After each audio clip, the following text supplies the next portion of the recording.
À Yopougon, dans ce petit atelier de fabrication, Dié ressuscite les pneus usagés pour les transformer en meubles. Ici, je fais stocker les pneus usagés que je ramasse carrément dans la rue chaque matin.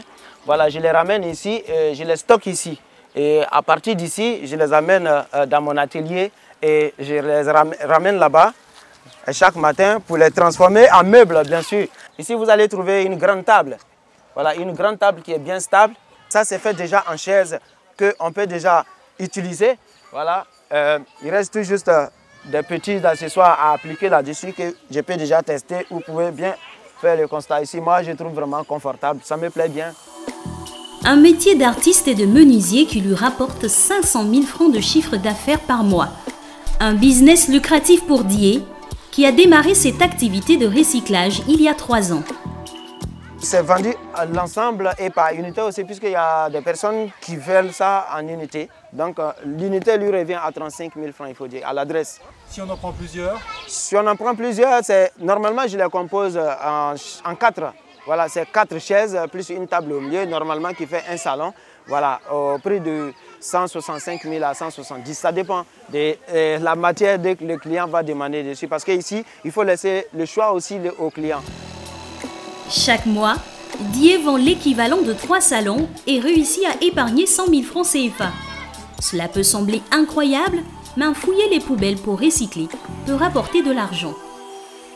Un déchet peut être réinséré dans la société, il faut dire, et peut être encore réutilisé, il faut dire.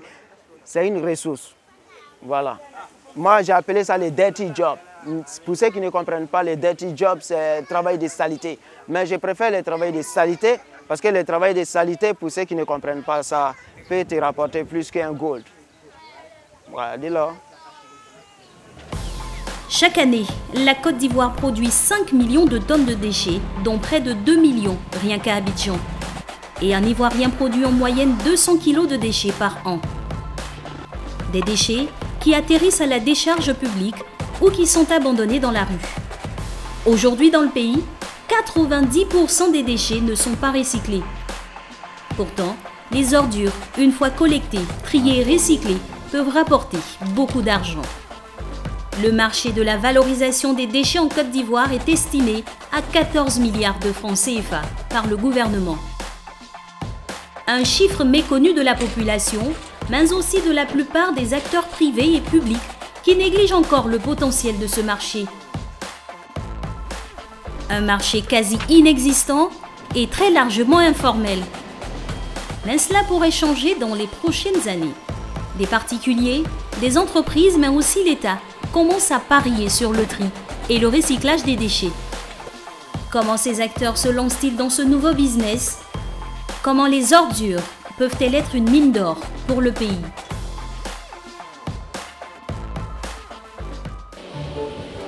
Bienvenue dans le temple du déchet en Côte d'Ivoire, Akouedo, la plus grande décharge du pays, où des centaines de camions appartenant à des opérateurs privés déversent chaque jour les 3500 tonnes d'ordures que produit le district d'Abidjan.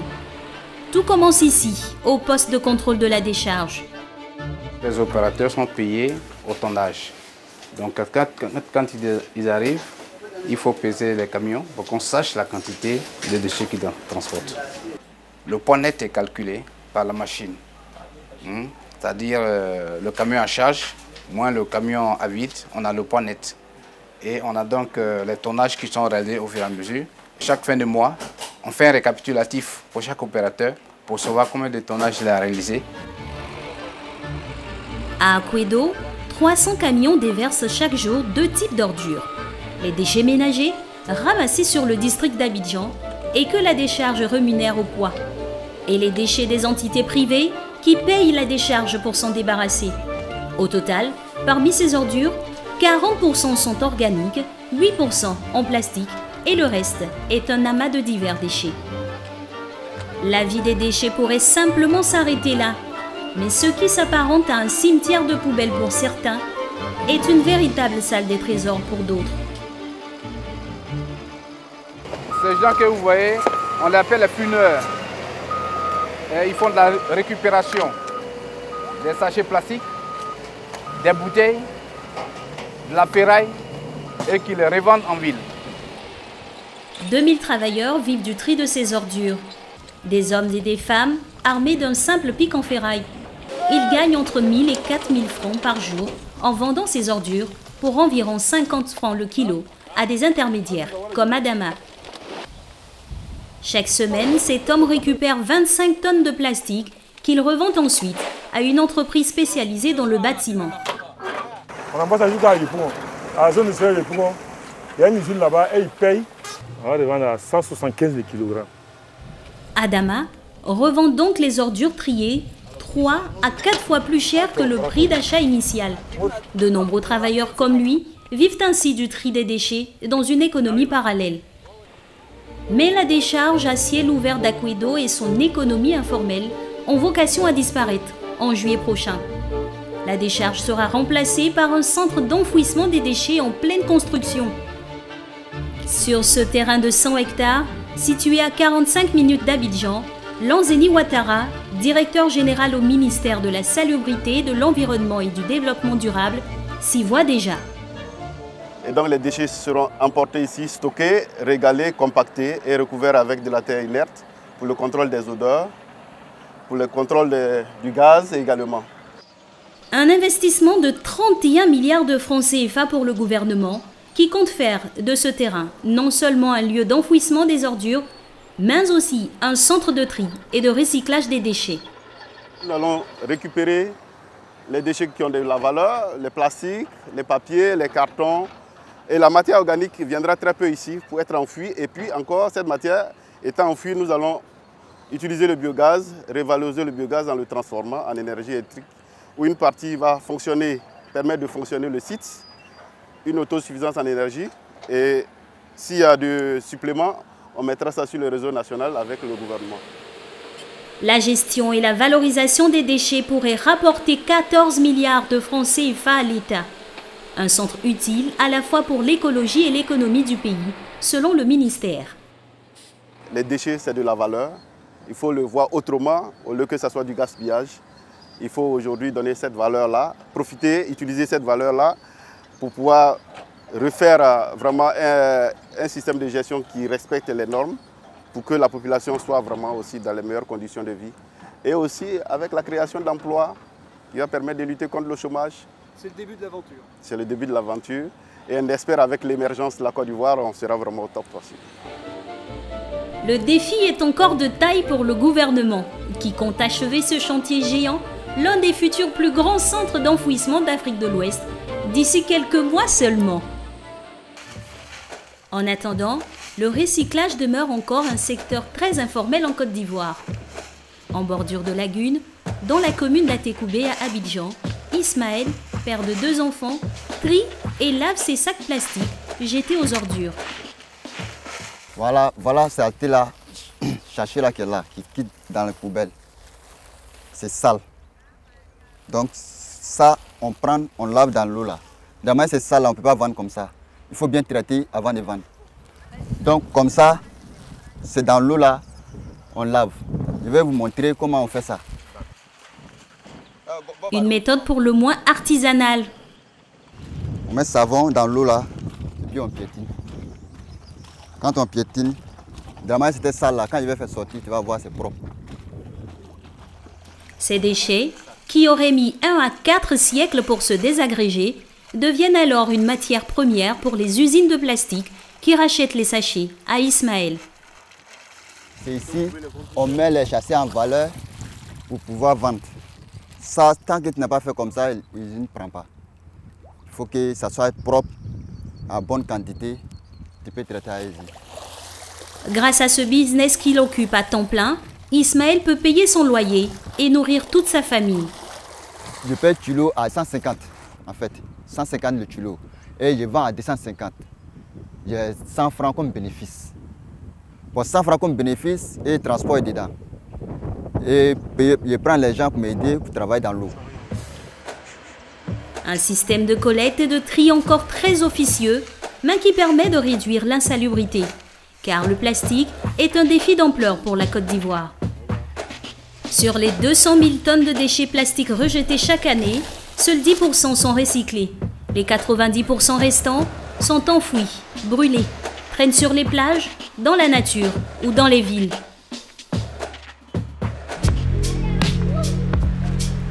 Midi, dans le quartier d'Angré, à Abidjan.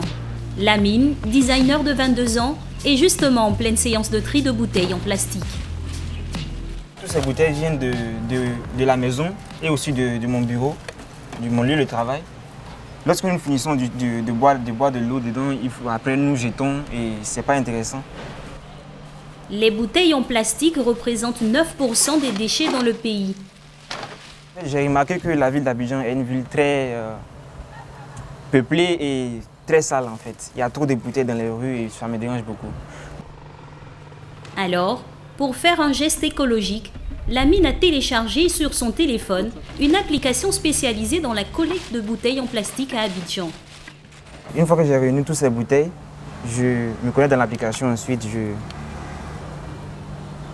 je demande une collecte. Je sélectionne le nombre de bouteilles que j'ai. Actuellement, j'ai entre 50 et 100 bouteilles. Je choisis la date. Ensuite, je vais faire une photo des bouteilles. Ensuite, j'indique au précollecteur là où se trouvent les bouteilles. Ils arrivent dans les combien de temps en général? Ils arrivent dans les 24 heures. Dans les 24 heures. Ah, donc c'est hyper efficace. C'est hyper efficace et c'est très rapide. Comme Lamine, 200 utilisateurs testent en ce moment cette application gratuite lancée en janvier dernier par Coliba, une start-up ivoirienne spécialisée dans la récolte et le recyclage des déchets plastiques. Aujourd'hui, c'est jour de collecte pour Lamine. Bonjour, monsieur Lamine. Comment tu Ça vas? va? Oui, ça va très bien. Je suis avec Pierre. Alors, est-ce que les bouteilles sont là? Oui, les bouteilles sont là. On peut les voir? Oui, il y a aussi d'autres bouteilles ici. Ah, ok, ça, c'est que les bouteilles transparentes. Oui, oui. D'accord, ok. Ce qui est intéressant, c'est que voilà, on a des bouteilles très propres, voilà, il n'y a pas d'eau là-dedans et c'est ce qu'on demande généralement à nos utilisateurs. En tout cas, bravo à Lamine, c'est très bien. Coliba, lancé en octobre 2017, recourt à la technologie pour collecter les déchets. Une entreprise pionnière en Côte d'Ivoire. L'usage de l'application mobile permet à ce jeu de toucher beaucoup de personnes. On constate que de plus en plus, tout le monde a un smartphone aujourd'hui. On a Internet qui est un peu moins cher. Donc, grâce à cette technologie-là, toutes les personnes ont la possibilité aujourd'hui d'avoir une éducation dans le domaine du tri des déchets. Ça, c'est important. Une fois les bouteilles rassemblées, elles sont pesées par les collecteurs. 1,67 kg, d'accord. Car la collecte de bouteilles en plastique n'est pas sans récompense pour les particuliers. J'envoie le nombre de kilos qu'on a pesé. Du coup, j'attends. Tu vas voir, ton compte sera crédité. 1 giga. Ouais, 1 giga. 1 giga. C'est pas mal. Hein? Votre compte Coliba vient d'être crédité de 1 giga d'internet. Merci de nous faire confiance. Ensemble, sauvons la planète. Ouais. Pour moi, recycler, c'est un bon plan. Ça me permet d'arrondir mes fins du mois. 1 giga d'internet en Côte d'Ivoire, c'est pas peu, c'est vraiment beaucoup. Je crois que je peux tenir avec ces 1 giga jusqu'à la prochaine collecte. Depuis janvier, Lamine a gagné 5 gigas de data internet grâce à ses collectes. La start-up, elle, a récolté 500 kg de plastique grâce à cette application. L'objectif des 2 prochains mois pour Coliba, tripler le nombre d'utilisateurs pour récolter toujours plus de bouteilles en vue de les recycler.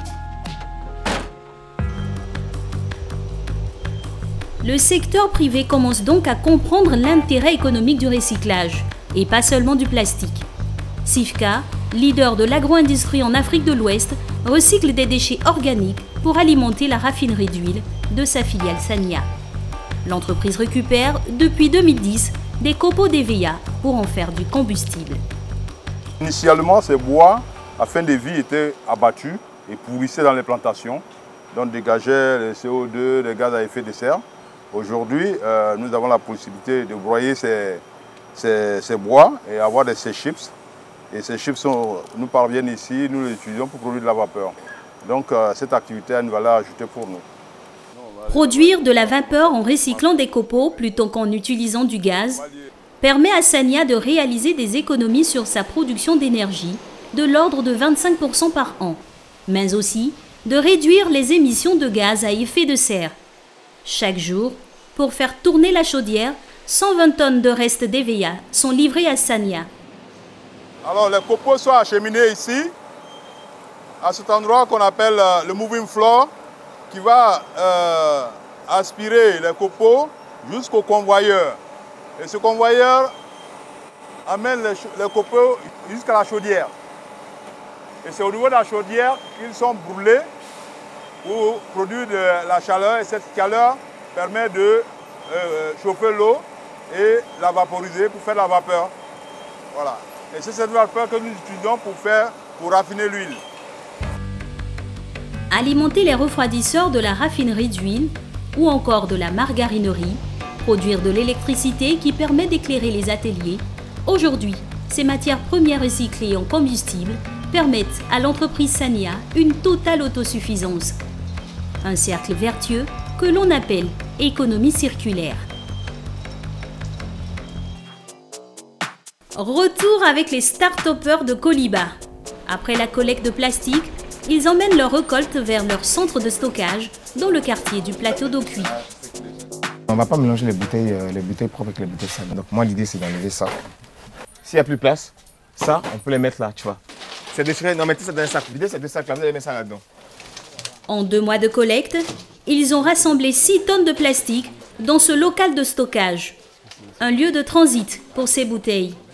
Notre objectif après ce centre de stockage, c'est d'ouvrir une usine et en attendant des machines qu'on a commandées. Et dans, ce centre dans cette usine-là, ce qu'on va faire, c'est qu'on va retravailler toutes ces bouteilles-là pour obtenir un produit qu'on appelle des paillettes. Voilà. Et donc ces paillettes, qu'est-ce qu'on va faire? Nous, on va alimenter en fait l'industrie locale ici. En fait. Parce qu'on a des besoins locaux ici. On a déjà des appels des clients qui veulent avoir des tonnes de paillettes. Donc pour nous, voilà. Donc c'est pour ça que là, aujourd'hui, en amont, on optimise notre collecte en attendant l'arrivée de nos machines. Un business à saisir pour cette jeune start-up qui ouvrira dans 2 mois une usine d'une capacité de traitement de 2 tonnes de plastique par jour. Un lieu où les bouteilles seront donc réduites en paillettes. La tonne de paillettes, qui vaut environ 300 000 francs en Côte d'Ivoire, sera ensuite revendue à des entreprises qui transforment les paillettes en produits finis. L'objectif de Coliba dans 5 ans, atteindre 3 milliards de francs de chiffre d'affaires, être présent dans 7 pays africains, recruter 1300 personnes et avoir recyclé 5400 tonnes de plastique en Côte d'Ivoire. Des pneus usagés qui deviennent des meubles, des copeaux d'EVA qui produisent de l'énergie, des bouteilles en plastique qui, une fois recyclées, permettent de fabriquer des objets. Quelques rares exemples qui prouvent que les déchets peuvent avoir une seconde vie, avec à la clé un cocktail gagnant, business, emploi et protection de l'environnement.